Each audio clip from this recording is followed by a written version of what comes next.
Hey everyone, welcome to today's video. Welcome to the Gaming Daddy channel. Thank you very much for tuning in. So today we're going to be looking at a game mechanic that is quite interesting. Now, it's nothing new. It's something that's been in this game for a very long time. But somebody messaged me on one of my old videos that I did on the Backfire exotic rifle and said, hey, you can actually do something where, if you time it right, you can actually escape the bleed that the Backfire exotic rifle actually, puts on you. So if you do damage with a Backfire exotic, when you reload, it will bleed you for a stack that actually comes with all the crits that you're doing. So that's one of the things that you have to be cautious about, because if you're doing a lot of damage and your stacks are strong, the bleed can kill you.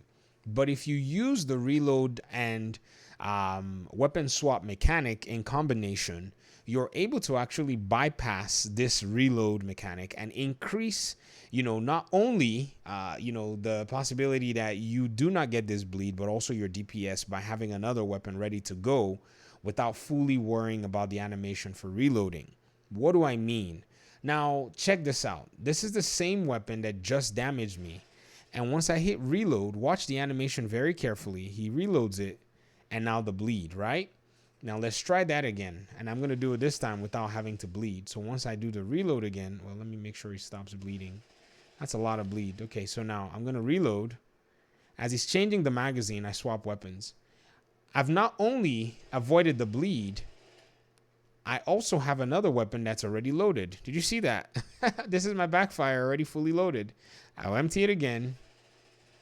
And now I'm going to go ahead and reload it. Watch that animation. As it's changing, I swap weapons. Boom. You see that? Now, this has been in the Division 1 as well. This is not a mechanic where we're going to be saying, oh, they're going to nerf this. No, the developers, I believe, have left it, maybe on purpose, maybe just to continue to have players who are able to leverage precision in their own gameplay to deal with this, because not only are you going to be sitting in cover every time you're, especially when you're using SMGs, you're constantly moving, and you're in a situation where you have to be very careful with the way you play, right? So I think they left this there in order for you as a player to just enjoy that mechanic, from time to time. So you're shooting, you're moving, and you're about to reload. You just get yourself that reload. You get another weapon out. You keep going. And this is in turn increasing your, you see, I missed it here. So you have to be very careful when you're doing it. When you're moving, it's hard to control all those parameters. Now, are there other games that things like this are implemented? The answer is heck yeah. In fact, one of the developers on Star Wars Jedi Fallen Order, he discussed this extensively. He was on Twitter talking about the combat systems of Jedi Fallen Order. And he talked about how they designed the combat for you as a Jedi, that you can run around and be slashing and hacking all kinds of things. But because a lightsaber is designed to do specific kinds of damage, and this is my Jedi Order, I'm going to show you guys something really interesting here. And he said, but if you're a seasoned veteran, you will know how to use some of the, in quote, and he quoted this, some of the, what did he call it? Some of the loopholes that they've purposefully designed in the game. Now, check this out. This is an enemy AI that's one of the more difficult enemies to deal with in this game if you're fighting with, he's moving all over the place. When you're trying to go attack him, he's moving. He does a flurry of attacks, all kinds of things, always damaging you, never stays in one place and hits you because they cover a large area, right? Now, let me show you how to one-tap this enemy, basically. Or I call it a one-tap. Check this out. You see that? I literally timed every single attack precisely to my difficulty level, and I pretty much melted them. Now, the harder the game is on the setting, if I increase the difficulty setting, yes, I would have to have a better timing of, pretty much how I actually block their attacks.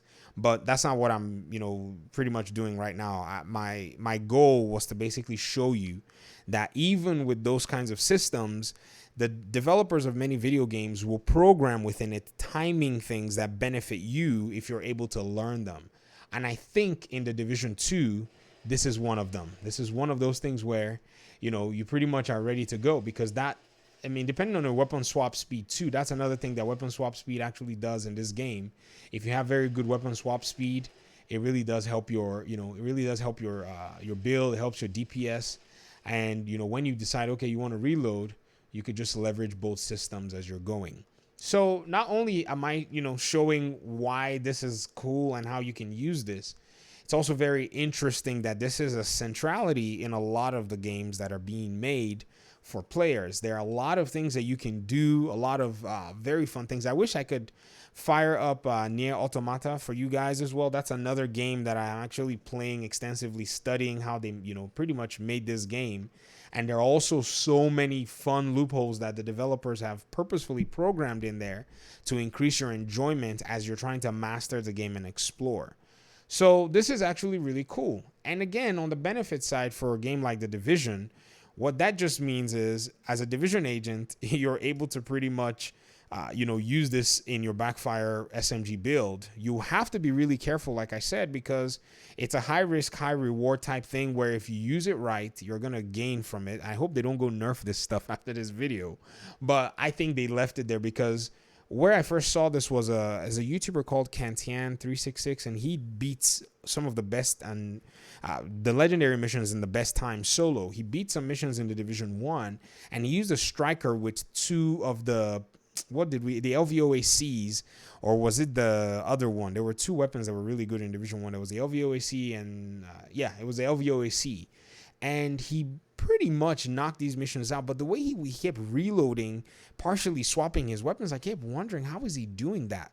And in the comment section, a lot of people said, oh, this is what this mechanic is about. And I remember that, and I thought by Division 2 it wasn't going to be there, but it's still in the game.